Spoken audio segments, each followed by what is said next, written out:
translation deck of Ouroboros Station was designed to make a man feel like a dust mote in a very expensive cathedral. The walls were lined with shifting obsidian plates that absorbed light and reflected only the cold, silver glow of the event horizon outside the viewport. It was quiet, the kind of quiet that suggests someone is holding their breath while waiting for a bomb to go off. I sat at the primary terminal, my fingers tapping a nervous rhythm against the hilt of my haptic stylus. I've translated for some of the grittiest warlords in the Outer Rim, and once spent 4 hours negotiating a mineral rights contract with a swarm of sentient crystalline insects that expressed annoyance by vibrating at a frequency that made my teeth ache. But this was different. The air hummed. The gravity shifted by a fraction of a percent, a subtle sign that someone of immense gravitational importance was approaching. Empress Valeraine stepped through the shimmer gate without a single guard. In the sovereignty of Axiom, you didn't need guards when your very presence was encoded into the station's security protocols.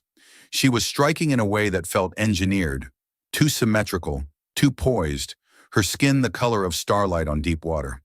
Her ears were the tell, though. Long, tapered, and delicately pointed, they twitched toward the sound of my breathing. I stood up, my knees popping in the low gravity. I tried a bow that ended up looking more like a seated person having a seizure. I straightened my tunic, feeling the sweat prickle at the back of my neck. "Welcome, your eternal grace," I began, my voice cracking just enough to be embarrassing. "The linguistic stabilization for the upcoming summit is—" The neural translator in my ear flared white-hot. A data spike, sharp and jagged, tore through my vision. I saw a flash of a dusty courtyard, the smell of burnt sugar, and a little girl with those same tapering ears crying over a broken toy. "Lumi?" The name left my lips before my brain could send the cease and desist order. "Lumi, is that actually you?"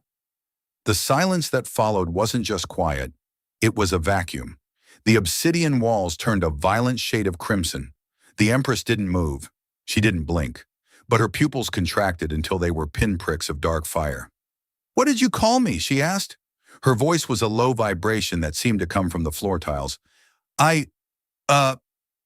My internal monologue was currently screaming at me to jump into the nearest airlock.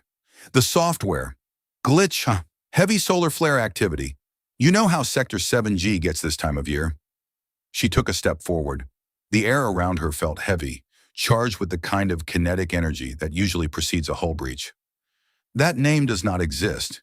It was purged from the lexicon of truth before my ascension. No living soul possesses the clearance to utter it." I swallowed hard, my throat feeling like it was lined with sandpaper. Well, for what it's worth, if I were trying to commit treason, I'd have picked a much more badass alias for you, like the Shadow Viper or Captain Death Punch. She was inches away now. I could see the faint, rhythmic pulse of a blue vein in her temple. She was real. She wasn't just a holographic projection of power. She was the girl who used to hide my boots in the air ducts. "Dismiss all systems," she commanded the room. The lights dimmed. The exterior viewports shuddered. We were alone in the dark, save for the faint bioluminescence of her gown. "You will explain," she whispered, the edge of her voice dangerously sharp. "And if you lie, the station will not need to execute you. I will simply forget you ever existed, and the void will do the rest." "Look," I said, leaning back against the console because my legs were officially on strike. "I'm a linguist. We're terrible at the whole cloak and dagger bit. Too many adjectives. I grew up in the Echo Cradle, near the Riftward territories."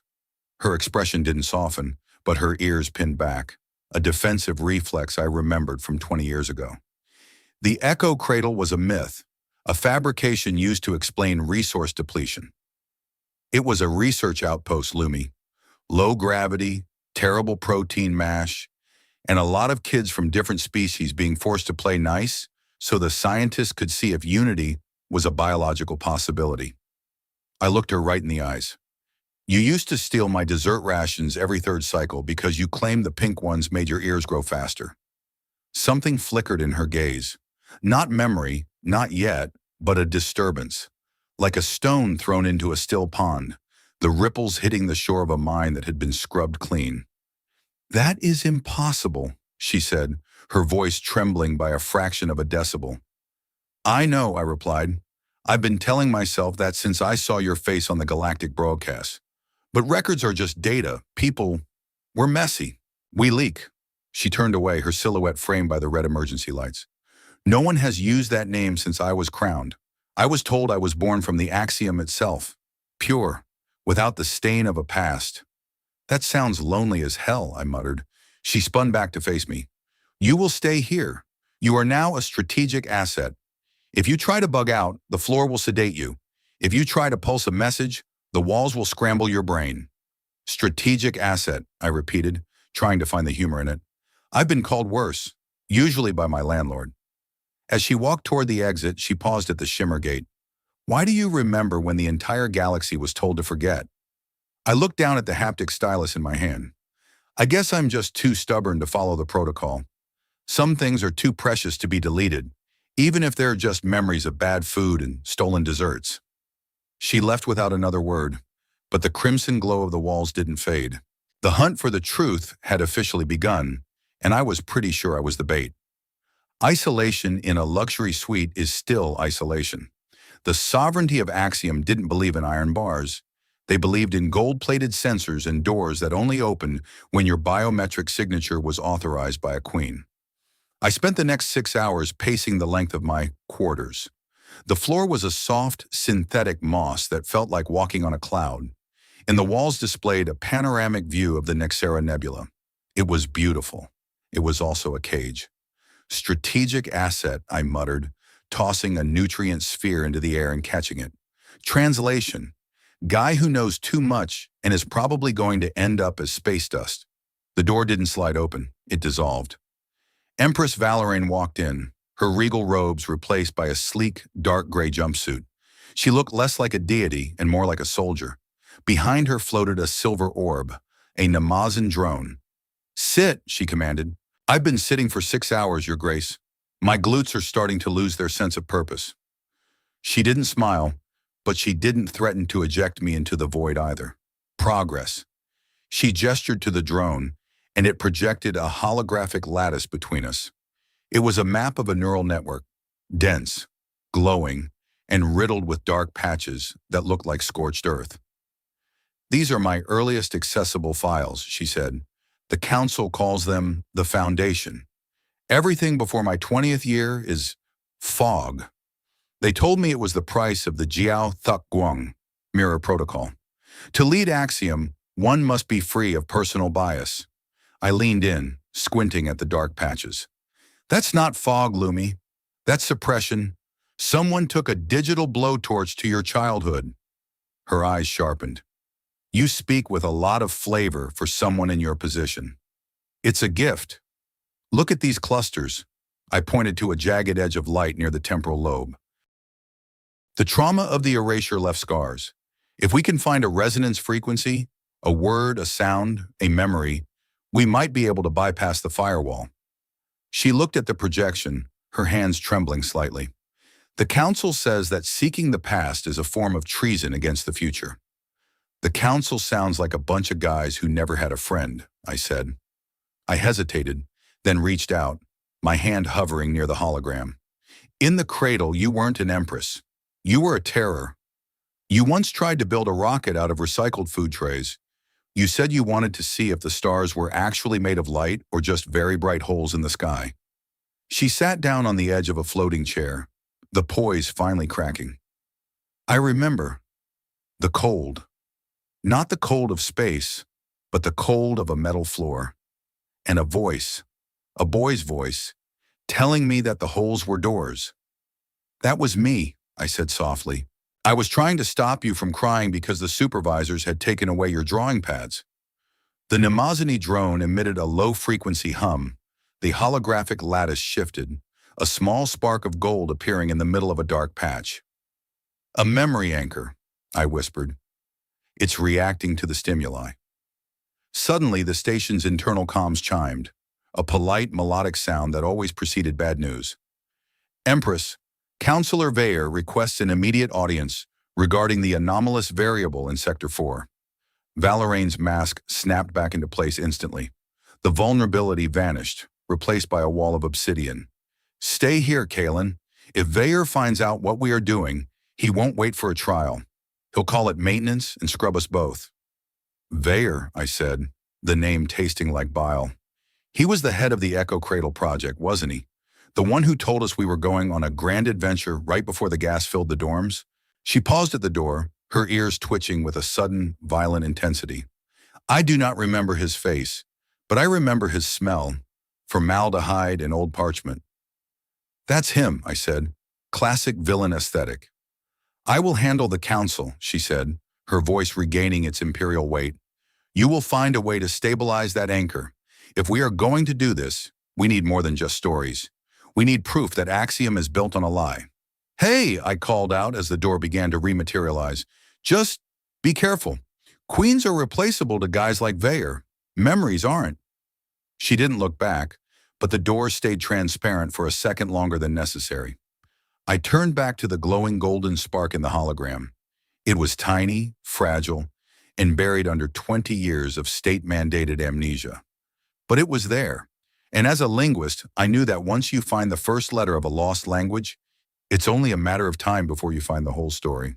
All right, Lumi, I whispered to the empty room. Let's see what else they tried to burn. I reached for the drone, my heart hammering against my ribs. I was a technician, not a hero. But as I watched the gold light pulse, I realized that some things are worth the inconvenience of being hunted by an interstellar empire. The suite felt less like a sanctuary and more like a tomb as the hours stretched toward midnight. I had been pacing for what felt like 3 kilometers, my boots leaving invisible tracks on the synthetic moss.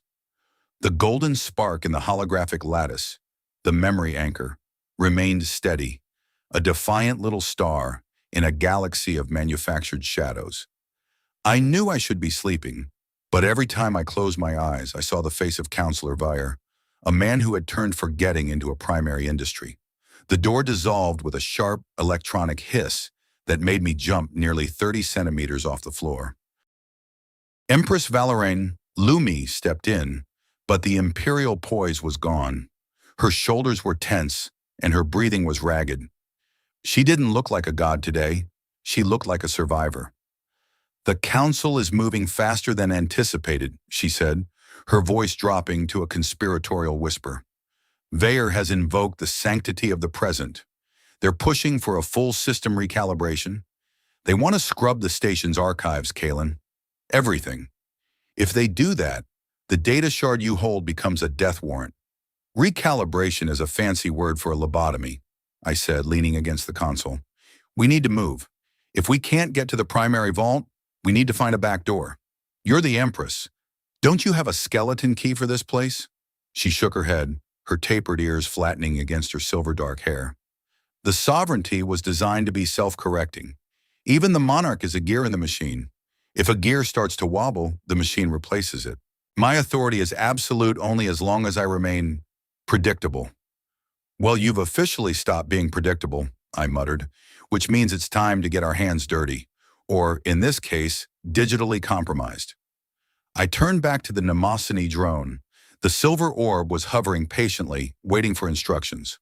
Lumi, this drone isn't just a projector, it's a tether. It's connected to the deep storage layers of the Ouroboros core. If we can use your biometric signature to override the local firewall, I might be able to ghost our way into the restricted files. She stepped closer, the bioluminescence of her jumpsuit casting a pale blue glow over her features. What are the risks? Risk 1. The system detects the intrusion and sedates us both. Risk 2. The feedback from the suppressed memories fry our neural links. Risk 3. We find something so ugly we wish we'd stayed ignorant. Take your pick. The 4th risk is staying the same, she said, her gaze meeting mine with a terrifying clarity. I would rather be shattered than remain a hollow shell. I nodded, feeling a lump in my throat. This was the girl who had tried to build a rocket out of food trays. She hadn't changed. She'd just been buried under 20 light years of expectations. All right, give me your hand. We need a physical bridge for the initial handshake. She reached out, and as our skin met, a jolt of static electricity snapped between us. It wasn't just physics, it was a resonance. I felt a sudden, sharp pang of loneliness. Not my own, but hers. a cold, echoing void where childhood should have been. Initiating the echo link, I whispered. Keep your eyes on the gold spark. Don't look at the shadows. If you start to feel like you're drowning, follow my voice. I'm the linguist, remember? I've got the map. The world tilted. The luxury suite dissolved into a kaleidoscope of raw data. We weren't in a room anymore. We were swimming through the nervous system of the station. Walls of code, taller than skyscrapers, rushed past us in shades of neon violet and bruised orange. It was beautiful and violent, a digital storm of everything the Axiom had tried to hide. Stay with me, I shouted over the roar of the data stream. We're approaching the first gate. A massive barrier of black light loomed ahead, the firewall of oblivion. It was pulsating with a rhythmic, heavy beat, like a dying heart. This was where the Council kept the inconvenient truths. Lumi, I need a memory, something real, something they couldn't sanitize. She struggled, her face contorting in pain. The data stream was trying to pull her back, to smooth her out into a perfect empty circle. I can't. It's too dark. Think about the dessert rations, I yelled, desperate. Think about the time you told me that ruling meant you couldn't nap anymore. Think about the storage bay, the smell of the emergency blankets, the way the silence felt like a heavy coat. For a heartbeat, nothing happened. Then a surge of warmth flooded the link. It was a memory of laughter, clipping, bright, and entirely unauthorized. The black barrier didn't shatter. It simply didn't know how to handle the input. It stuttered, the code fracturing into 1,000 shimmering pieces, and we slipped through. We landed in a space that felt impossibly quiet. It was a digital reconstruction of a room I knew by heart, the low-gravity classroom, the scuffed metal tables, the windows looking out onto a nebula that had long since drifted away. This is it, I whispered, my feet touching the phantom floor. The echo cradle, the original files. Lumi stood beside me, her eyes wide with a mixture of wonder and horror. We were happy here. We were kids, I corrected gently. We didn't know we were supposed to be symbols yet. We just thought we were survivors. A figure materialized in the center of the room. It was a holographic recording, grainy and flickering with age. A younger version of Counselor Veyer stood there, his face less lined, but his eyes just as cold. He was talking to a group of scientists in lab coats. The Jiao Tuk Guang is ready for the first trial, Veyer's voice echoed through the chamber. The children have formed significant bonds. This is ideal. The more they have to lose, the more effective the erasure will be. We need to prove that a leader can be manufactured by removing the burden of identity. Lumi flinched as if she had been struck. He used us. He used our friendship as a baseline for how much a mind could endure before breaking. He didn't just erase you, Lumi. He harvested you, I said, my voice shaking with a cold fury. He took your capacity for empathy and redirected it into loyalty to the state. He didn't make you a queen, he made you a weapon. The recording shifted. We saw ourselves, two small figures huddling together in a corner as the station alarms blared. The young Lumi was holding my hand so tight her knuckles were white. You won't remember me, the boy was saying in the recording. Then remember me for both of us, the girl Lumi replied. The real Lumi reached out toward the flickering image of her younger self, her fingers trembling. I said that. I gave you my memory because I knew mine was being taken. And I kept it, I said, for 20 years. I thought I was just being a sentimental fool. I didn't realize I was carrying the last piece of a revolution. Suddenly, the room began to shake. The walls of the digital classroom started to pixelate and in tear. A deep, booming voice vibrated through the very core of our being. Unauthorized access detected. Initiating Tier 5 purge. Strategic asset Vance is marked for immediate termination. Empress Valorane is requested for emergency stabilization. They found us, I said, grabbing her arm. We have to go, now. No, she said, her voice dropping into a register I hadn't heard before, a tone of absolute, unshakable command. I am not leaving without the rest of it. If they want to purge this, they'll have to purge me too. Lumi, don't be a hero. We have enough to expose them.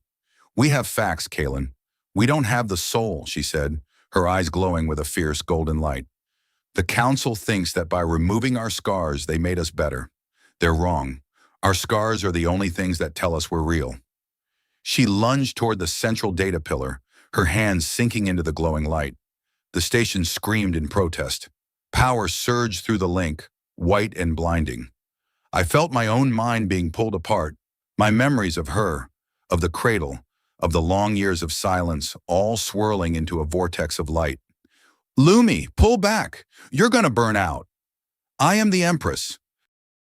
She roared, her voice echoing across the digital void and the physical station alike. And I remember! The world exploded in a flare of pure information. I woke up on the floor of the luxury suite, my head feeling like it had been used as a percussion instrument for a heavy metal band. My vision was swimming in shades of neon green, and there was a metallic taste in my mouth, the unmistakable sign of a neural feedback loop. Note to self, I croaked, trying to sit up. Never, ever go swimming in a queen's brain again. It's bad for the complexion. I looked around. The room was a mess. The synthetic moss was charred in places, and the Mnemosiny drone was a heap of melted silver on the floor. But Lumi, she was standing by the viewport, staring out at the stars. She didn't look like an empress anymore. She looked like a woman who had just walked through a fire and found she liked the heat. You're alive, she said, her voice quiet but steady. I wasn't sure. The feedback was significant. I've got a thick skull, I said, finally managing to stand. Comes from years of translating sarcasm. It builds up a certain level of mental callus. Did you get it? The data? She turned to face me. In her hand, she held a small, pulsing, crystalline orb. It glowed with a deep inner light that seemed to shift and change as she moved. I got everything, not just the cradle. I have the records of every leader who was mirrored, every memory stolen to maintain the peace of the axiom. It's all here, Kaylin. Hundreds of years of stolen lives. I took a breath, the weight of it hitting me like a physical blow. That's not just a data shard. That's an extinction event for the Council.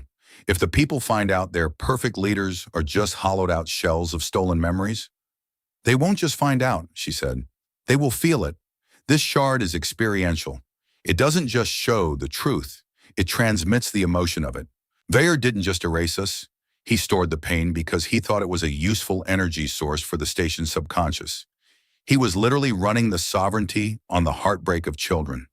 That is a new level of gritty even for a dystopian empire, I muttered. So what's the play? We broadcast this to the whole sector? Not yet, she said, her ears twitching. The Council has locked down the long-range arrays. We're in a blackout. Vayer isn't stupid. He knows we found something. He's just waiting for the right moment to call it a security breach and have us KIA. KIA, I repeated. I always hated that acronym. Killed in action sounds so much cleaner than blown into tiny bits because you knew too much. We need to bug out, Lumi. If we stay on Ouroboros, we're just waiting for the executioner. There is nowhere to run, Kaylin. The axiom is everywhere. Every gate, every jump array, every terminal is monitored by the Council. We can't escape the system. We have to break it from the inside. Great. I love a good suicide mission before breakfast. What do you need me to do?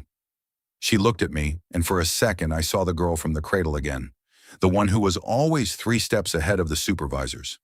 I need you to be the linguist. The Council uses a very specific dialect for their internal protocols. High axiom. It's designed to be cold, logical, and impossible for a commoner to speak. But you've been studying their patterns for years. I can speak high axiom, I said, a slow smile spreading across my face. I can also speak bureaucratic bullshit and desperate liar. What are we aiming for? We're going to hijack the next council session, she said, not with weapons, with a translation. I want you to take the shard and bridge it into the station's primary audiovisual feed. When Vayer starts his speech about stability and the beauty of the present, I want you to translate his words into the truth. I want the people to hear the screams underneath the silence. That's going to be one hell of a translation drift, I said. I'll need access to the primary broadcast hub. It's guarded by a dozen sentinels and a localized gravity field. I will handle the sentinel, she said. I am still the Empress. They are programmed to obey me until the Council officially strips my title. We have approximately 3 hours until the convocation begins. That gives you 180 minutes to hack a god-tier security system and prepare for the most important speech of your life. 3 hours, I said, cracking my knuckles. I've done more with less. Once translated an entire peace treaty in 40 minutes while being shot at by pirates. This should be a walk in the park. Kaylin, she said, stepping closer. Her hand brushed against my arm, a touch that was light but held an immense amount of gravity. If this fails, they won't just kill you. They will erase you. They will make it so you never existed. No one will remember your name. Not even me. I looked at her, and the fear that had been gnawing at my gut finally settled into something else. Something stubborn. I spent 20 years remembering you when the whole world said you were a ghost. If they erase me, I trust you to be just as annoying as I was. Remember me for both of us, right? She didn't answer with words. She just nodded, her eyes bright with a fierce, ancient fire. The next 2 hours were a blur of adrenaline and technical jargon. We moved through the station like ghosts, avoiding the main thoroughfares. Lumi knew the bypasses, the service tunnels, and the places where the sensors had blind spots. It was clear she'd been exploring the station's veins for years, a quiet rebellion of a woman who refused to be contained by her throne. We reached the broadcast hub's perimeter. It was a massive circular chamber guarded by 2 sentinels, 3-meter-tall automatons made of the same obsidian as the walls. They didn't have faces, just a single glowing red slit where eyes should be. "Stand back," Lumi whispered. She stepped into the light, her posture shifting into the regal, terrifying form of Empress Valorine. "Identify!" the sentinels boomed in unison, their voices like grinding stones. "Empress Valorine, sovereign of Axiom, keeper of the eternal present," she said, her voice echoing with a power that made my bones vibrate. "Access the hub for emergency proclamation, authorization code, Luminous Prime 009. The sentinels paused, their internal processors whirring. For a long, agonizing 10 seconds, I thought they were going to fire. Then with a synchronized clank, they stepped aside and bowed. "Access granted, Your Grace. The hub is yours." We slipped past them, my heart beating so hard I was sure they could hear it. Inside, the hub was a forest of fiber optic cables and glowing data cores. It was the throat of the Empire. "All right," I said, dropping into the technician's chair. "Time to work some magic, or at least some very high-level vandalism." I plugged the shard into the primary interface. The system screamed in protest, a dozen warning lights flashing red across the console. "Bridge detected. Unauthorized mnemonic input. Purge protocol initiated." "Not today, you bucket of bolts," I hissed, my fingers flying across the hollow keys. "Lumi, I need you to stay in the link. I need your biometric signature to keep the port open while I rewrite the translation layers." She placed her hand on the console, and I felt the surge of her presence in the system. It was like trying to hold on to a hurricane. "Counselor Veyer is beginning the convocation," she said, her eyes closed as she monitored the station's feeds. "He's in the Great Hall. The entire sovereignty is watching. He's talking about the strength of the unburdened mind." "Perfect timing," I said, sweating through my tunic. "I'm in. The translation layer is live. I'm mapping the shard's emotional data onto the audio output. In 5, 4, 3. On the main monitor, the image of Counselor Veyer appeared. He stood at the podium, looking every bit the wise elder statesman. "Citizens of Axiom," his voice began, smooth and comforting. "We live in an age of unprecedented peace. We have moved beyond the petty grievances of the past.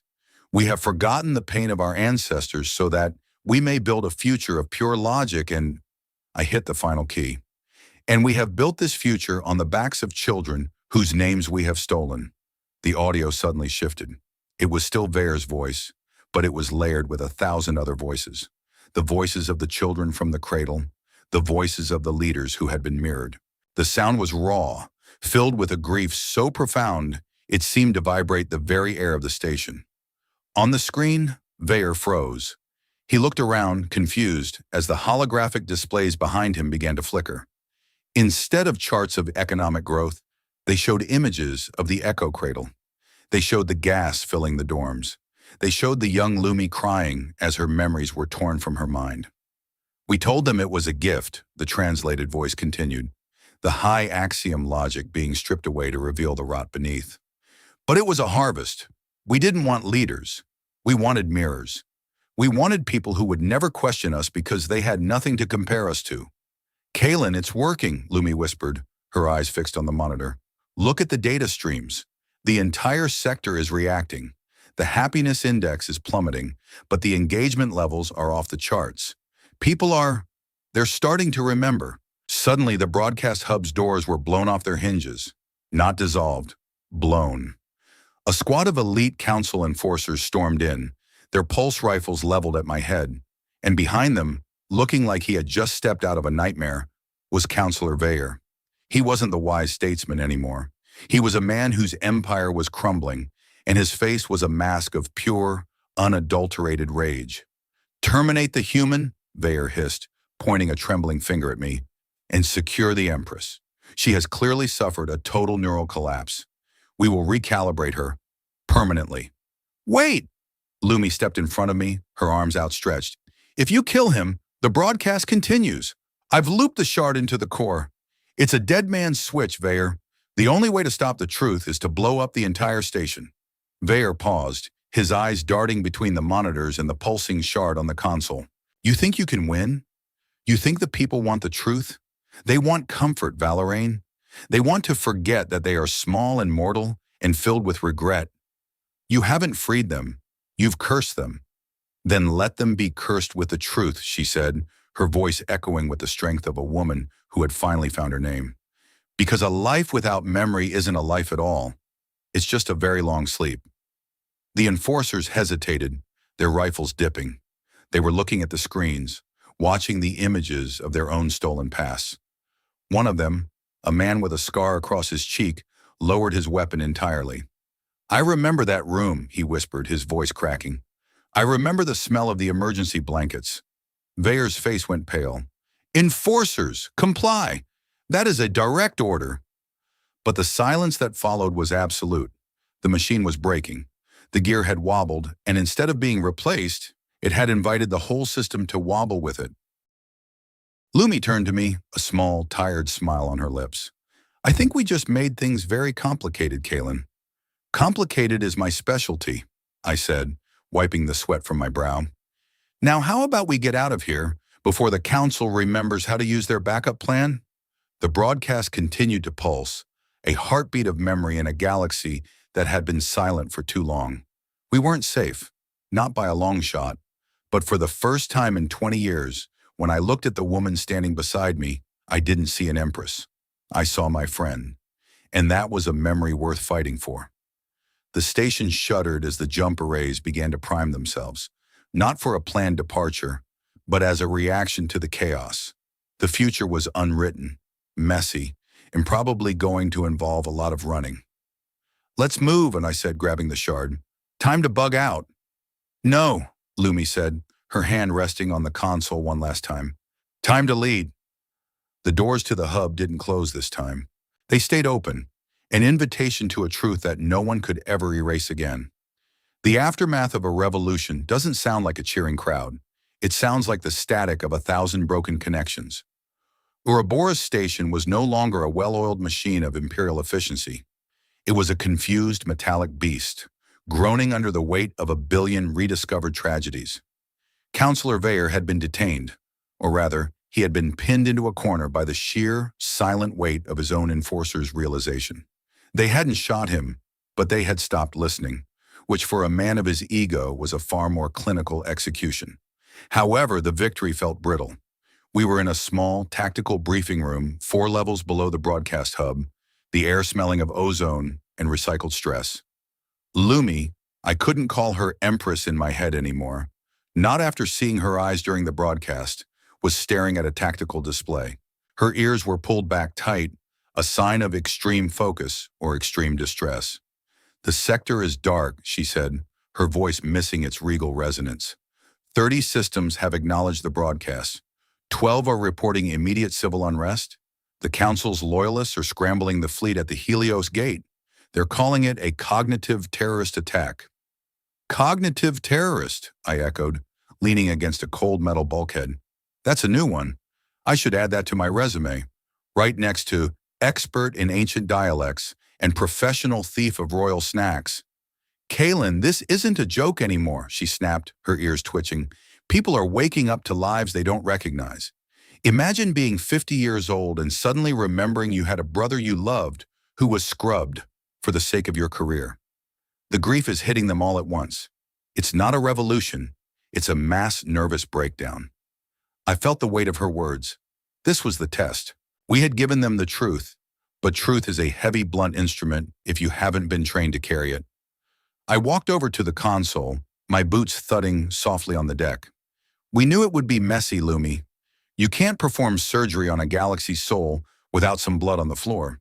But if we don't give them a way to process the hurt, Veyer's goons will just offer them the sweet sleep of amnesia again. We need to find the Namazin vault, the physical one. She looked at me, her dark eyes reflecting the flickering violet lights of the terminal. Veyer mentioned it. He said the experiential data was harvested. If the vault exists, it's not just a server. It's a graveyard of who we were supposed to be. Exactly. And I bet my left lung that the vault is located in the core of the station, shielded by the event horizon's gravitational shear. It's the only place stable enough to house that much raw consciousness. It's also restricted to level 0 clearance, Lumi said, a grim smile playing on her lips, which as of 10 minutes ago, the Council has officially revoked for both of us. We're ghosts in the machine now, Kaylin. Fugitives in our own house. Then it's a good thing I know how to talk to ghosts, I said. We moved out of the briefing room, heading toward the central elevator shafts. The station felt jittery. The lights were flickering in irregular patterns, 20 seconds on, 5 seconds off, as the AI struggled to prioritize life support over the massive data flows we had triggered. We passed a maintenance crew standing motionless in a corridor, their tools forgotten on the floor. One of them was weeping quietly, clutching a digital locket that had been blank for 20 years. Look at them, Lumi whispered. Did we do the right thing? They were happy. Ignorant, but happy. They were sedated, Lumi, I said, stopping her and grabbing her shoulders. This was the humanistic heart of the matter, the thing I had been chewing on since I first saw her face on the screen. A happy lie is still a cage. You can't grow in a room with no windows. Yeah, it hurts right now. It hurts like hell. But pain is the proof that you're alive. You're finally letting them be whole, even the broken parts. She looked at the weeping technician, then back at me. I spent my whole life being perfect because I didn't have a choice. I don't want them to hate the truth because of how it feels. They won't. Not if we show them what to do with it. We reached the service lift for the core. I bypassed the biometric scanner with a series of quick-fire linguistic overrides, mimicking the vocal cadence of a senior archivist I'd recorded earlier. The doors hissed open, revealing a cramped vertical tube that smelled of grease and old static. Down we go, I said, ushering her in. 3 kilometers of sheer vertical drop. Hold on to your lunch. The lift descended with a gut-wrenching lurch. As we sank deeper into the bowels of Ouroboros, the artificial gravity began to fluctuate. We felt heavier, then lighter, our bodies struggling to calibrate to the proximity of the black hole at the station's center. Kaylin, Lumi said as the lift rattled, if we find the vault, if we can give everyone back their full selves, what happens to Axiom? The sovereignty is built on the idea that we are all the same, all unified by the present. Then Axiom dies, I said bluntly, and something else is born. Something with scars. Something that actually makes sense. You can't lead a people you don't understand, and you can't understand them if you're all pretending to be blank slates. The lift slammed to a halt.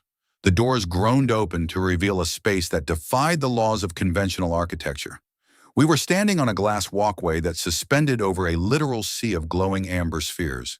Millions of them. Each one was the size of a human heart, pulsing with a faint, rhythmic light. The Mnemosyne vault, I breathed. It was silent here, save for the low, thrumming hum of the containment fields. This was the repository of every stolen memory, every discarded identity, every inconvenient emotion from 10,000 worlds over 3 centuries. It's beautiful, Lumi whispered, stepping onto the glass, and horrifying. It's so much life, just sitting here in jars. We walked toward the central terminal, A massive pillar of white stone that looked out of place among the high-tech machinery. It was an altar to the god of forgetting. "I'll need to bridge the shard again," I said, my fingers trembling as I reached for the console. "If I can link the broadcast hub to this vault, we can pulse the original signatures back to their owners.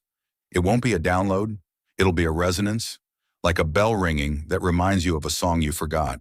"Do it," she said, her voice hard. I began the sequence. It was the most complex linguistic mapping I'd ever attempted. I wasn't just translating words, I was translating the frequency of souls. I worked for 40 minutes, my vision blurring, my hands sweating. "Almost there," I muttered. Suddenly the lights in the vault turned a blinding, antiseptic white. A voice, cold and amplified, boomed from every direction. "Strategic Asset Vance, you have reached the terminal point of your utility." Counselor Veyer stepped out from behind the central pillar. He wasn't alone. He was flanked by 4 null walkers, cybernetically enhanced soldiers whose brains had been entirely replaced by combat AI. They didn't feel pain, and they certainly didn't have memories to be triggered. "Veyer," Lumi spat, "how did you get down here?" "I built this place, Valeraine," Veyer said, his voice dripping with condescension. He looked tired, his silver hair disheveled, but his eyes were bright with a manic certainty. "Did you really think the Council didn't have a contingency for a sentimental empress? This vault isn't just a library, it's the anchor. If you release these memories all at once, the neural shock will kill 30% of the population. Their brains aren't ready for the sudden influx of decades of suppressed trauma." I froze, my hand hovering over the enter key. "Is he lying?" I whispered to Lumi. Lumi looked at the glowing spheres, then at Veyer. "He's half lying. He's counting on our empathy to stop us. He'd rather keep them as hollow shells than risk the transition." "It's not a risk, it's a slaughter," Veyer shouted, stepping forward. "You want to be the hero who gave them back their names? You'll be the butcher who broke their minds.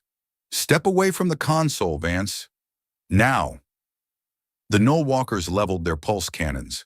The red targeting lasers danced across my chest. This was the turning point. The choice wasn't between a lie and the truth anymore. It was between a safe, hollow existence and a dangerous, painful awakening. I looked at Lumi. She was the one who had the most to lose. She was the one who had lived the lie at the highest level. "Lumi," I said, my voice steady, despite the 3 lasers pointed at my heart. "What do we do? It's your people, your name." She looked at Veyer, then at the millions of pulsing hearts beneath her feet. She took a deep breath, her ears tilting forward in a gesture of absolute defiance. "Veyer," she said, her voice echoing through the vault, "you're wrong about one thing. We aren't fragile. We were children when you broke us, and we survived. If we have to hurt to be whole, then we will hurt together." "Kalen, hit the key." "With pleasure," I said. As my finger descended, Veyer screamed an order to fire. But before the null walkers could pull their triggers, the entire vault shuddered. The amber spheres didn't just glow, they erupted. The sound wasn't a bang, it was a chord. A massive, multi-tonal vibration that shook the very atoms of Ouroboros Station. The null walkers' shots went wild as the gravity in the vault failed completely. We were suddenly weightless, drifting in a sea of amber light. Veyer was screaming, his body spinning clumsily in the air, but his voice was drowned out by the song of the vault. Millions of memories were screaming back to the stars. I grabbed a handrail to keep from drifting into the event horizon shield. Beside me, Lumi was glowing, not with bioluminescence, but with the sheer intensity of the data flowing through her. She was the conduit. Because she was the luminous prime, her brain was designed to process high-bandwidth signals. She was acting as a lightning rod for the entire sector. "Lumi, hold on," I yelled, though I couldn't even hear my own voice. I saw her face contort. She wasn't just seeing her own memories. She was feeling the collective weight of 1 billion rediscovered lives. Every first kiss, every funeral, every betrayal, every triumph, it was all passing through her. And then, the cost became clear. The strain was too much. The golden light coming from her eyes began to flicker, with streaks of red. Her neural link was redlining. If she didn't break the connection, her mind would be wiped. Not by a protocol this time, but by the sheer volume of reality. Veyer had managed to grab a cable and was pulling himself toward the console. "Stop it!" he shrieked, his face a mask of terror. "You're destroying the order. You're killing the future." I kicked off from the railing, flying through the air like a very uncoordinated bird. I slammed into Veyer, sending us both tumbling into the dark space above the glass walkway. We wrestled in zero-G, a linguist and a madman fighting over the fate of a galaxy. "You arrogant little tick," Veyer hissed, clawing at my eyes. "You think you're helping them? You're just a ghost from a dead world. You don't belong here." "Maybe not," I gasped, catching his wrist and twisting. "But at least I know who I am. Do you even remember your own mother's face, Veyer? Or did you scrub that too for a promotion?" He froze. For a split second, I saw a flicker of genuine horror in his eyes. He had forgotten. He had practiced his own medicine so well that he had hollowed himself out entirely. I shoved him away, and he drifted helplessly toward the outer containment field. I didn't watch him. I turned my eyes to Lumi. She was fading. The golden light was turning into a dull, ashen gray. She was sacrificing her own mind to ensure the memories reached the people. "Lumi, break it! It's enough! They've got the signal!" She didn't move. She couldn't. She was locked in a feedback loop of pure empathy. This was the lesson. This was the moment where the theme of self-acceptance met the reality of sacrifice. Lumi was willing to lose herself to give everyone else a chance to be found. But that wasn't the answer. The answer wasn't more erasure, even if it was noble. I flew back toward the console, my fingers frantically searching for the emergency shunt. I didn't want to stop the broadcast, but I had to save the woman. Come on, translate the shutdown. Find the word for peace." I found it, not in high axiom, in the old, messy, half-forgotten language of the echo cradle, a word that meant to rest after a long journey. I slammed the override. The vault went dark. The amber spheres dimmed to a soft, resting glow. The gravity returned with a thud, dropping us all onto the glass walkway. Silence. I crawled over to Lumi. She was lying still, her chest barely moving. Her silver-dark hair was matted with sweat, and her tapered ears were limp. "Lumi? Lumi, talk to me. Use an adjective. Insult my cooking. Anything." Her eyes fluttered open. They were dark again. No gold, no fire, just the eyes of a woman who was exhausted. Did it work?" she whispered. "The signal went out," I said, cradling her head. "The whole sector got the ping. They're awake, Lumi. For better or worse, they're awake." She closed her eyes, a single tear tracing a path through the dust on her cheek. "I saw them, Kaylin. All of them. They weren't perfect. They were so beautifully broken." "Yeah," I said, my own voice breaking. "That's the best part about being human. We're allowed to be a mess." We sat there in the dark of the vault for a long time. Veyer was gone, sucked into a maintenance vent during the gravity shift. Or perhaps he just crawled away to hide in the shadows of the machine he'd built. It didn't matter. The sovereignty of Axiom was over. The Jiao Thuk Guang was shattered. But as we began the long climb back to the surface, the reality of what we had done started to settle in. The station's comms were finally coming back online. But they weren't playing the Imperial anthem. They were filled with voices. Thousands of them. Some were shouting in anger, demanding to know where their loved ones were. Others were sobbing with relief. Some were just calling out names. "Lumi, terrain!" a voice whispered over a nearby speaker. It was a recorded fragment, looped by the system's glitch. Lumi stopped. She looked at the speaker, then at me. "That's my name," she said, her voice sounding small in the vast corridor. "Nyla Terrain." "Nyla," I repeated. "It's a good name. Much better than Valerain. Sounds less like a brand of expensive mineral water." She gave a short, weak laugh. "You always did hate my titles." "Titles are for people who are afraid of being small," I said, quoting her own younger self back to her. We reached the command deck. The scene was chaotic. Council members were arguing with enforcers who were refusing to follow orders. Citizens had breached the secure zones, not to loot, but to find the records. When Nyla stepped into the room, everything stopped. They looked at her, not as their empress, but as the woman who had just broadcast her own soul to save theirs. A senior counselor, a man who had been Veyer's right hand for 30 years, stepped forward. He looked like he'd aged a decade in the last hour. He held a data slate with trembling hands. "Empress," he began, then corrected himself. "Valeraine, Nyla, the systems are failing. The colonies are in open revolt. The military is fractured. We have no protocol for this. What is your command?" Nyla looked at him. She looked at the crowds of people watching her through the holographic screens. She looked at me, standing a few paces behind her, the strategic asset who had started it all. "I have no commands," she said clearly. "The era of commands is over. From this moment on, the sovereignty of Axiom is dissolved." A collective gasp went through the room. But who will lead?" the counselor asked, his voice high with panic. "Who will tell us what to do? How will we manage the grief?" Nyla walked to the center of the dais. She didn't sit on the throne. She stood in front of it, making herself level with the people. "We will manage it together," she said. "We will learn how to be broken. We will learn how to remember. And if we fail, at least we will fail as ourselves, not as shadows. I am not your empress. I am a survivor of the Echo Cradle. My name is Nyla, and I am just as lost as you are." The silence that followed wasn't the clinical silence of the old Axiom. It was a heavy, thoughtful silence. I stood in the back watching her. She had done it. She had accepted her flaws, her past, and her pain. She had stepped off the pedestal and into the dirt. But as I looked at the council members, I saw the seeds of the next conflict. They weren't all convinced. Some looked at her with fear, others with a cold, calculating hunger. The transition wasn't going to be a peaceful transition to democracy.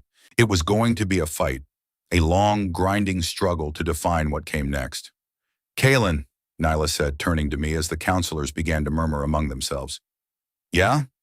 You said you were a linguist, that you were good at building bridges with words. I might have mentioned it once or twice, usually when I was trying to get a discount on rent." She walked over to me, her eyes searching mine. "The world is going to need a lot of bridges. People are going to speak languages of grief we don't even have words for yet. Will you stay? Not as an asset, as a friend?" I looked out at the stars, then back at the woman who had finally found her name. I thought about the 3 kilometers of vertical drop, the 0G wrestling matches, and the millions of glowing amber spheres. "Well," I said, a slow, tired grin spreading across my face. "I've already got the office, and the view is spectacular. Plus, someone's got to make sure you don't start acting too perfect again." "It's bad for my blood pressure." She smiled, a real, unguarded smile that reached her eyes. But as we turned back to face the fractured room, a new alarm began to chime. Not a station alarm, a deep space proximity alert. "Lumi? Nyla," I said, my voice dropping. "We've got company." On the main viewport, a fleet of ships was folding out of jump space. They weren't Axiom ships. They were the Purifiers, a radical splinter group that believed any mind tainted by memory was a biological hazard. They had been waiting for the sovereignty to falter. "Looks like the honeymoon is over," I muttered, my hand going to my translator. Neela straightened her shoulders, the light of the nebula reflecting in her dark eyes. "Then let them come. We have a lot of things to remember, and a lot of things to defend." The cost of the truth was high. It was higher than I had ever imagined. But as the first shots of the new war began to flicker against the station's shields, I realized I wouldn't trade the chaos for 1,000 years of silent peace. We were messy, we were broken, and for the first time in 20 years, we were finally, undeniably free. The incoming fleet of the Purifiers didn't look like a navy. They looked like an erasure. 200 ships, bone-white and angular, cut through the velvet dark of the sector like scalpel blades. They didn't transmit manifestos or demands. Their only broadcast was a flat, synthesized pulse that jammed every civilian frequency with a singular message. "The taint is detected.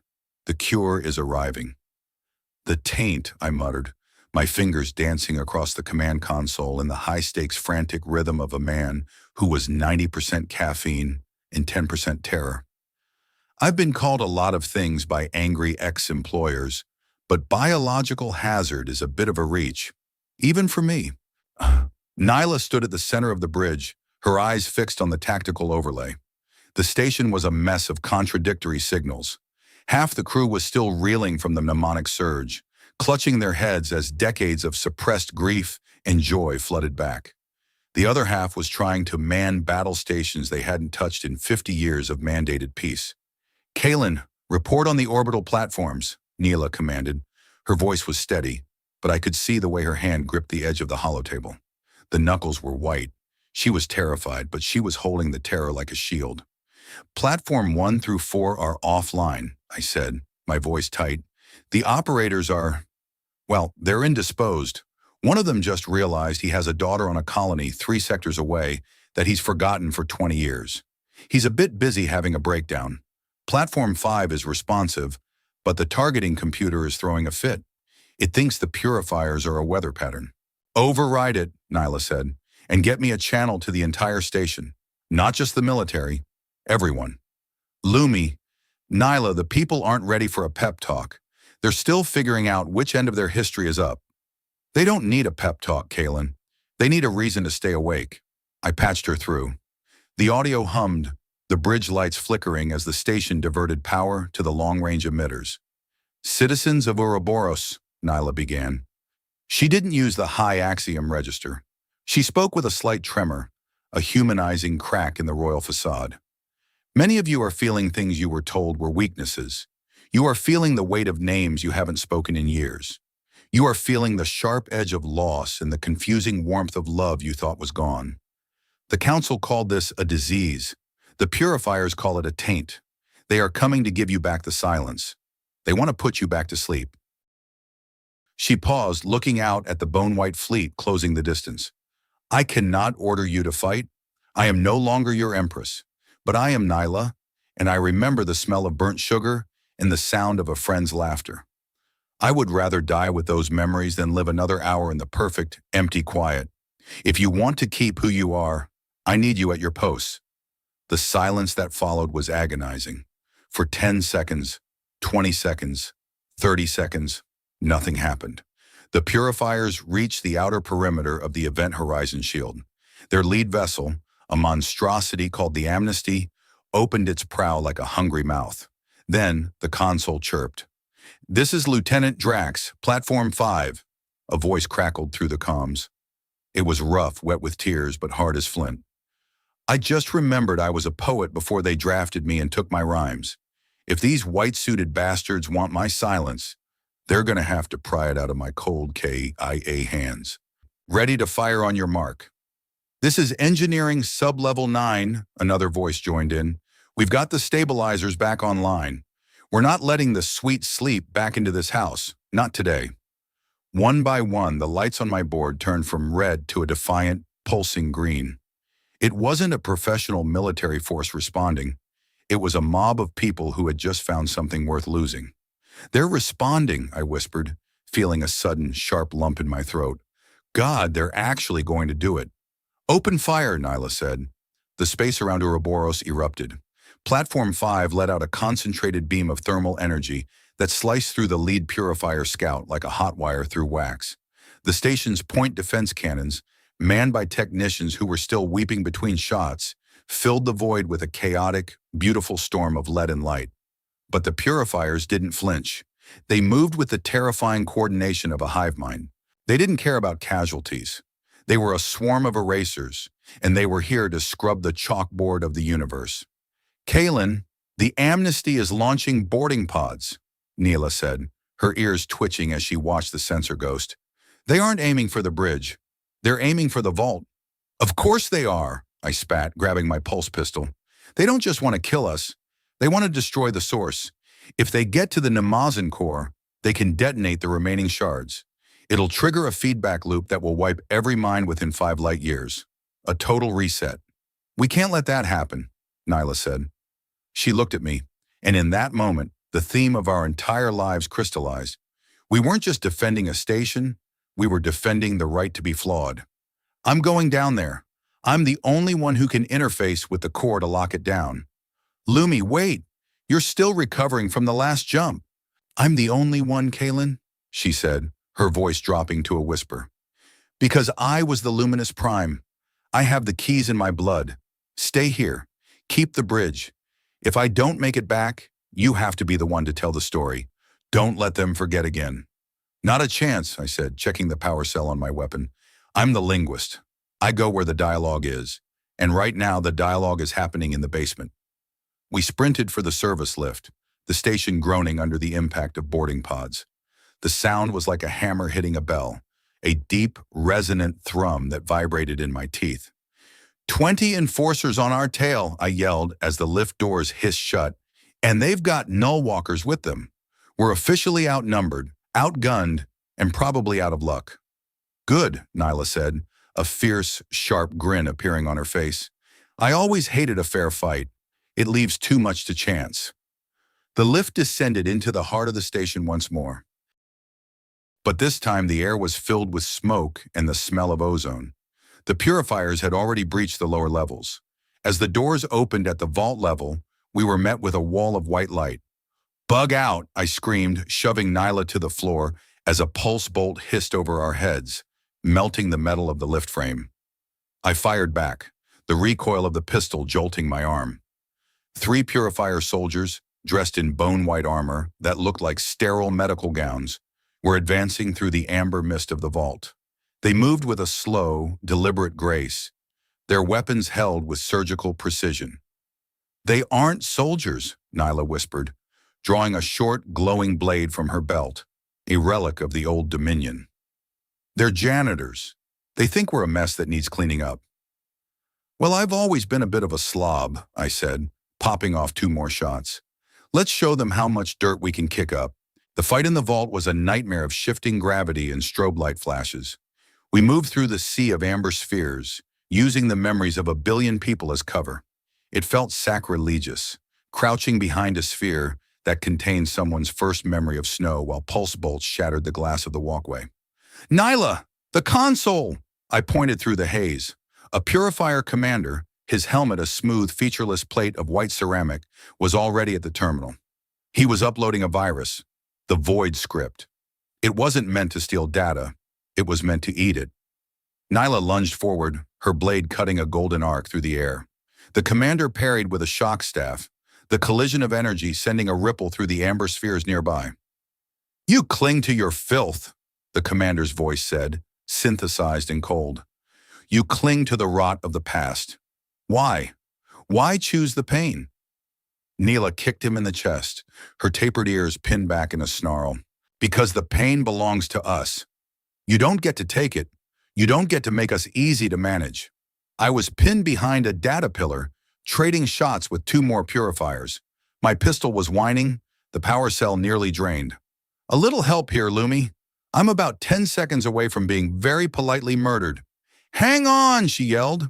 She did something I didn't expect. Instead of fighting the commander, she dove past him and slammed her hands onto the console. She didn't try to hack the virus. She invited it in. Nyla, what are you doing? I screamed. I'm giving it what it wants, she shouted, her eyes beginning to glow with that terrifying golden light again. It wants to eat memories? Fine. Let it eat mine. All of them. The vault erupted. The golden light didn't just stay in her eyes, it poured out of her, flowing into the console like a river of liquid sun. The purifier commander stepped back, his featureless helmet tilting in what might have been confusion.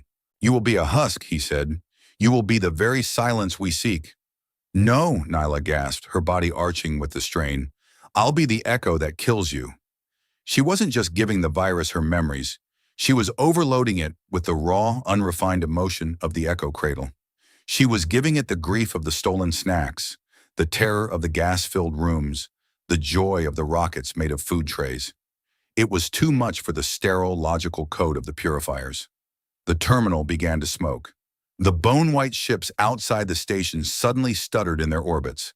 Their hive mind link was being flooded with the messy, beautiful, agonizing reality of being a child. It's backfiring, I yelled, watching the purifier soldiers drop to their knees, clutching their helmets. They can't handle the flavor.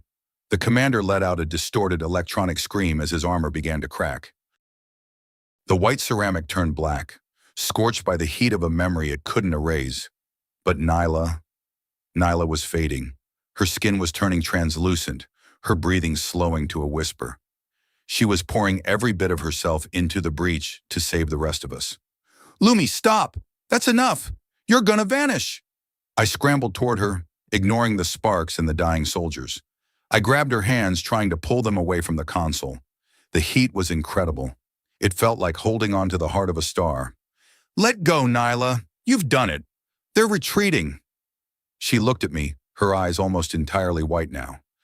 I can't, I don't know who I am anymore, Kaylin. It's all going. "I know who you are," I yelled, my own eyes stinging with tears. "You're Nyla Terrain. You stole my protein mash. You hate formal posture. You wanted to know if the stars were doors. I remember for both of us, remember? That was the deal. I pulled with everything I had. A linguist's stubbornness pitted against an empire's erasure. With a final violent crack of energy, the connection broke. We were thrown backward, sliding across the glass walkway as the vault fell into a deep, pulsing amber twilight. The station was quiet. The bone-white fleet outside was drifting, their systems fried by the emotional surge. They weren't destroyed, but they were broken. They were feeling things. And for a purifier, feeling was the end of the world. I crawled over to Nyla. She was lying still, her chest barely moving. Her ears were scorched, and her silver-dark hair was white at the temples. "Nyla? Nyla, please." Her eyes opened. They were dark, empty. Who are you?" she whispered. The world stopped. The victory felt like ashes in my mouth. "I'm Kaylin," I said, my voice breaking. "I'm your friend." She looked at me for a long time, her brow furrowed in a way that was painfully familiar. Then a tiny ghost of a smile touched her lips. "The pink ones," she whispered. "The pink rations. They made my ears grow." I let out a sob that was half a laugh. Yeah, they did." She reached out and touched my cheek with a trembling hand. "I remember. The boy who wouldn't stop talking. You're very annoying." "It's my defining trait," I said, wiping my eyes. We had won, but the cost was written in the scars on her face and the gray in her hair. We had defended the right to remember, but we had learned that memory is a fire that burns while it lights the way. The 3 days following the Battle of the Vault were the longest of my life. Ouroboros Station didn't return to normal. Normal was a ghost that had been laid to rest. Instead, we lived in a state of functional chaos. The Purifier fleet had retreated to the edge of the sector, sitting in a silent, watchful ring. They weren't attacking, but they weren't leaving either. They were like a predator that had been stung and was waiting for the venom to wear off. Inside the station, the atmosphere was thick with the grief fog. Everywhere you looked, people were sitting in small groups, sharing stories that had been locked away for 50 years. The military had been reorganized into a civil defense force, and the council members who hadn't fled with Vayer were being held in reflective custody. Nyla was in the medical bay. She wasn't an empress anymore, but the people still treated her with a hushed, reverent awe. She had become a living monument to the cost of the truth.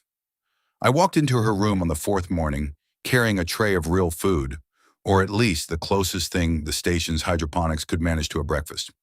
"No protein mash?" she asked, sitting up in bed. She looked better, though the white streaks in her hair remained a permanent reminder of the surge.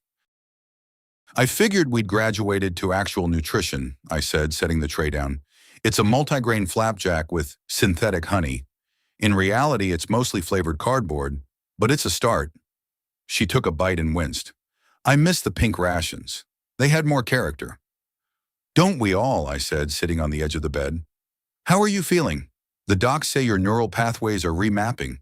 They've never seen anything like it." "I feel crowded," she said, looking out at the stars.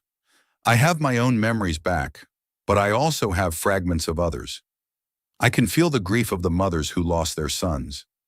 I can feel the joy of the lovers who found each other again. It's like 1,000 voices are talking at once." "That's empathy, Nyla," I said gently. "It's what the council tried to cure you of. It's loud, it's messy, and it's exhausting.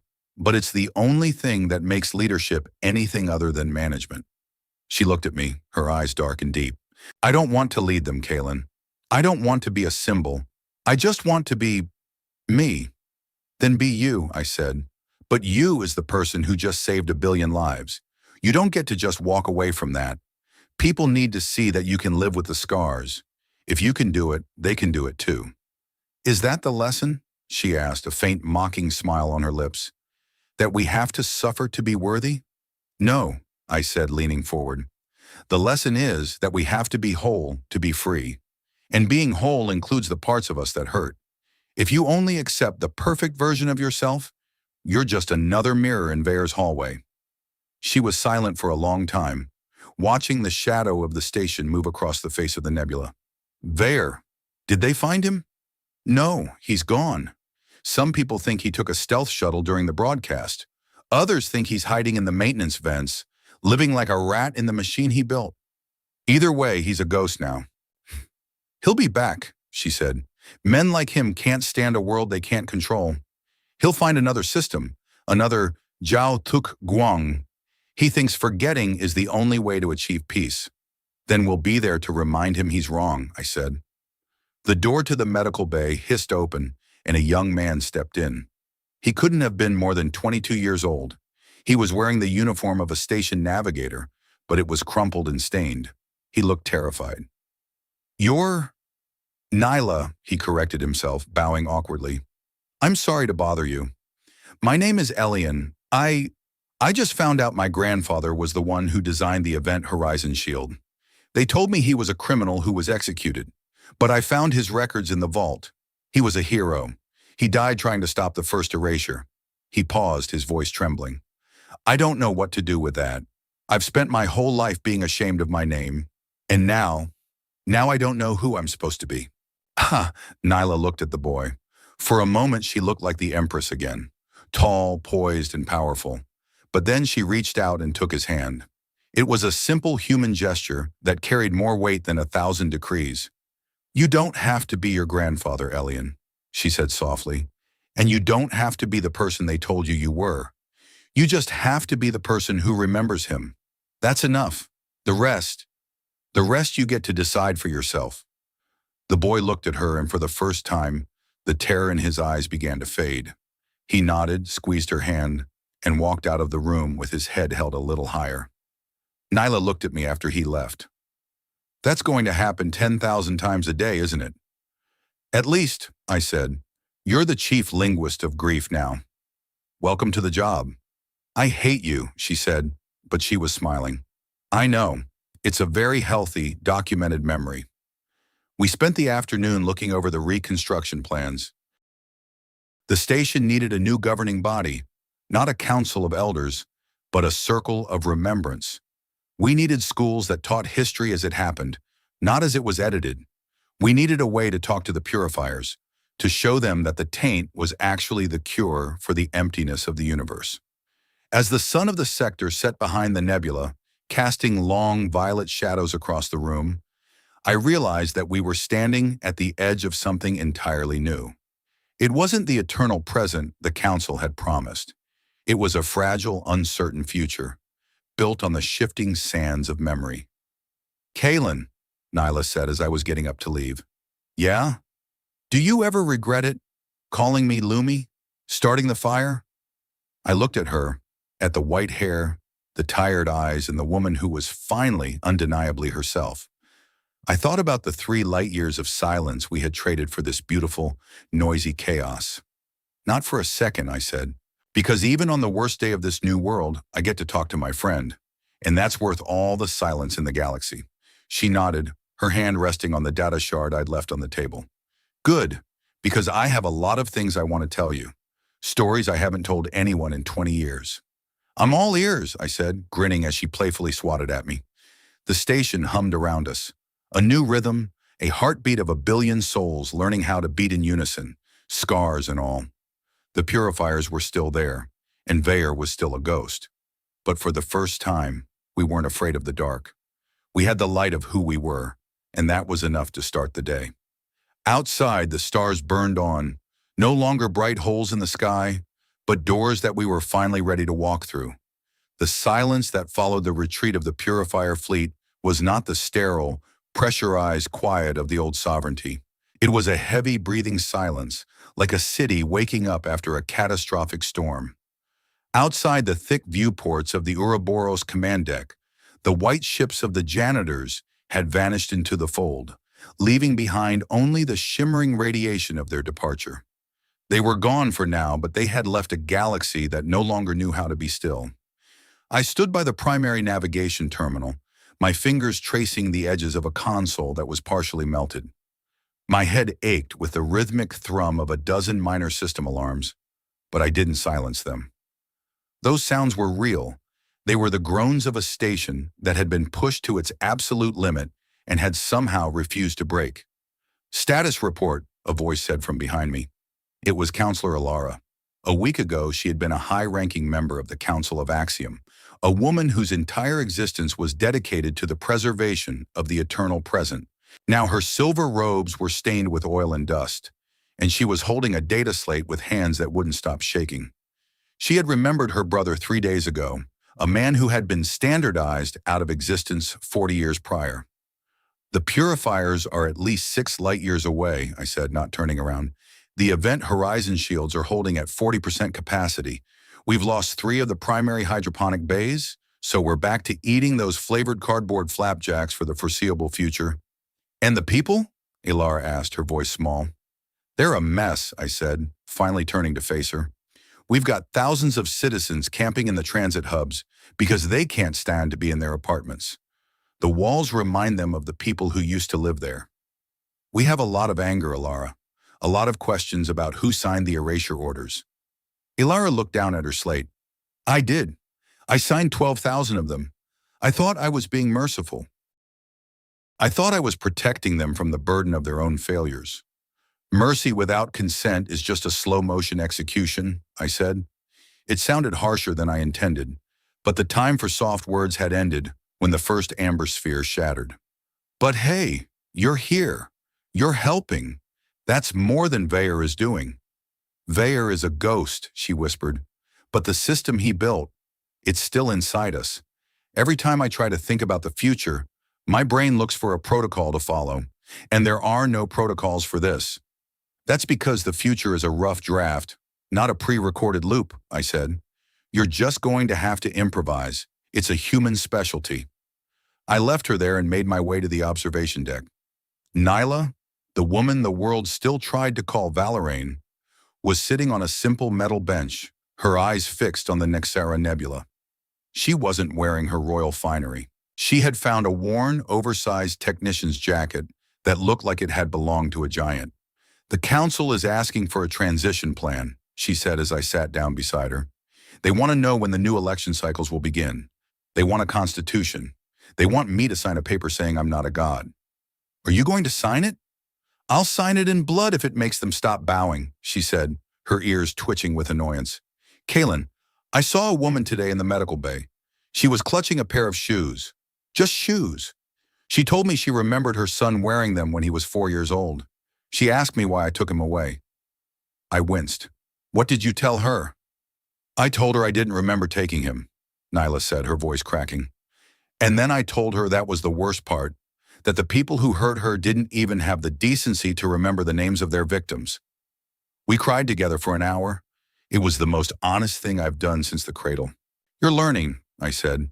"Accepting the flaws isn't just about the pretty memories, Lumi. It's about owning the wreckage too." "I know," she said. She looked at her hands. The golden bioluminescence had faded, replaced by the faint silver scars of the neural feedback. Vayer thought that by removing the pain, he was making us stronger. He thought a leader with a past was a leader with a weakness. But he was wrong. The weakness wasn't the past.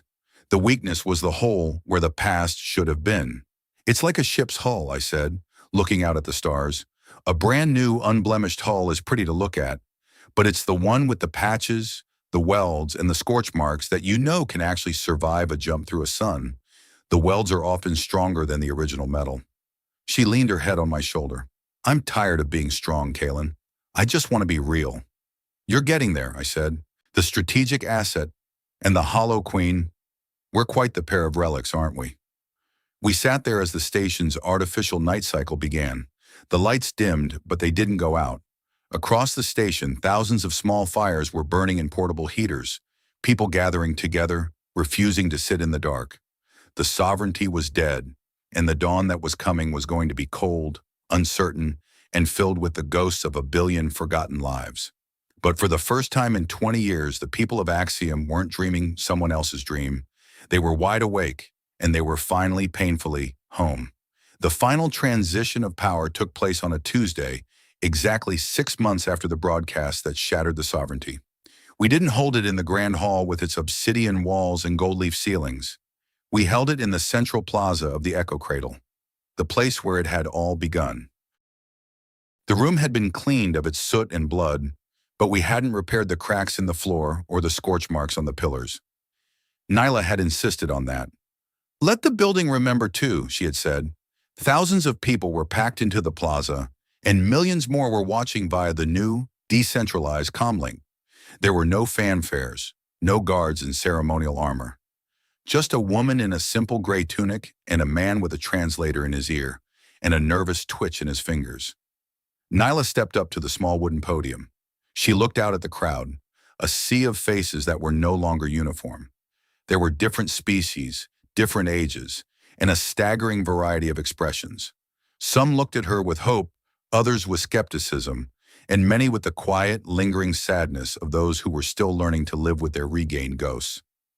"My name is Nyla Terrain," she began, her voice clear and unamplified, carrying through the silence by the sheer force of her presence. "For 10 years, I reigned over you as a lie. I was told that my perfection was your security. I was told that by forgetting who I was, I could become who you needed. Today, I am here to tell you that I was wrong, and you were cheated." She took a breath, her hand resting on the data shard that contained the names of the millions who had been standardized. "We are moving the Namazan Vault to the public archives on Nexera Prime," she continued. "It will not be a place of secrets. It will be a place of mourning. Every citizen will have the right to access their own records, to find the pieces of themselves that were stolen. We cannot give you back the time. We cannot undo the silence, but we can promise you that no one will ever again decide for you what is worth remembering." She turned to the council members standing to her left. One by one, they stepped forward and placed their rings of office on the podium. It was a silent, solemn abdication. When it was Nyla's turn, she didn't just place a ring. She took the heavy silver circlet that had been the crown of Axiom and handed it to a young girl standing in the front row, the daughter of a technician who had been lost during the purifier attack. "Take this," Nyla whispered, loud enough for the mics to catch. "Melt it down. Make something useful out of it. A garden tool, a door hinge, something that helps things grow or stay open." The crowd erupted then. It wasn't a roar of victory. It was a sound of release, a billion breaths being let out at once. After the ceremony, Nyla and I walked through the corridors toward the docking bays. My bags were already packed, a single duffel containing a few tunics, a very expensive linguistic encyclopedia, and a small, unauthorized collection of pink protein snacks I'd scavenged from a supply closet. "So the strategic asset is really moving on?" Nyla asked, her ears tilting in that playful way I had come to love. "The strategic asset is retired," I said. "I'm going to the fringe. There's a colony out there that's trying to reconstruct an ancient terrestrial language. They need someone who's good at finding the meaning between the lines. Plus, I hear the gravity is lower, which is better for my knees." "And what about the Hollow Queen?" I asked, stopping at the airlock of the transport shuttle. "She's going to stay here for a while," Nyla said, looking back at the station. "There's a lot of translation work to do. Not words, Kalen, hearts. I want to help build those bridges you talked about. I want to make sure the next generation doesn't think they have to be perfect to be loved." She reached out and took my hand. Her skin was warm, the scars on her palm a rough, honest texture. We stood there for a long minute, two ghosts who had clawed their way back into the world of the living. "You saved me, Kalen," she said softly. "Not just from the vault, you saved me from the silence." "We saved each other, Lumi," I said. "I was just as lost in my memories as you were in your forgetting. I was holding onto the past like a weapon. You taught me that it's supposed to be a tool." I stepped into the shuttle, the door hissing as it prepared to seal. Neela stood on the pier, her silver dark hair catching the light of the nebula. She looked small against the vastness of the station, but she looked whole. As the shuttle drifted away from Ouroboros, I sat by the viewport and watched the station shrink into a tiny spark of light against the velvet black of space. I thought about the journey we had taken, from the clinical halls of the sovereignty to the messy, beautiful chaos of the new dawn. I spent most of my life believing that the truth was a destination, a set of coordinates I could find if I just translated enough ancient texts or dug through enough hidden archives. I thought that if I could just show Neela who she was, everything would magically click into place like a well-poured glass of wine. I was wrong. The truth isn't a place you arrive at. It's a weight you choose to carry. Looking back at the smoke-filled corridors of Ouroboros and the cold, gray eyes of Counselor Veyer, I realized that our flaws aren't the things that hold us back. They are the things that ground us. My sarcasm was a wall I built to keep the world from seeing how much I cared. Nala's perfection was a cage she built to keep from feeling how much she had lost. We were both terrified of being ordinary, of being broken, of being human. But in the end, it was our brokenness that saved us. It was the stolen snacks, the bad jokes, and the memory of a little girl crying over a broken toy that defeated an empire of stone and silence. We aren't the sum of our successes. We are the sum of everything we've survived, every scar we've earned, and every person we've chosen to remember when it would have been easier to forget. Humanity isn't about being unblemished. It's about the courage to be seen in all our messy, glorious imperfection. The shuttle hummed as it aligned for the jump to the fringe. I leaned back in the seat, feeling the weight of the data shard in my pocket, the one Nyla had given me, containing the recording of our laughter in the cradle. I wonder, as I look out at the infinite stars, how many of us are walking around with holes in our hearts, trying to fill them with titles or power, or the quiet comfort of forgetting. I spent 20 years waiting for someone else to tell me I was enough, only to realize that my scars were the only proof I ever needed. What parts of your own story have you been trying to erase because you thought they made you look weak? What would happen if, instead of hiding those shattered pieces, you held them up to the light and finally called them by their real names? I closed my eyes as the stars began to stretch into long, white lines of light. The jump was starting. A new journey, a new language, a new chance to be humanly inconvenient. Neela was out there, somewhere in the heart of the galaxy, building a world that remembered. And I was here, heading into the unknown, finally ready to let the past be a part of me instead of the whole of me. The shuttle lurched as we entered hyperspace, and for the first time in my life, I didn't mind the turbulence. It just meant we were moving.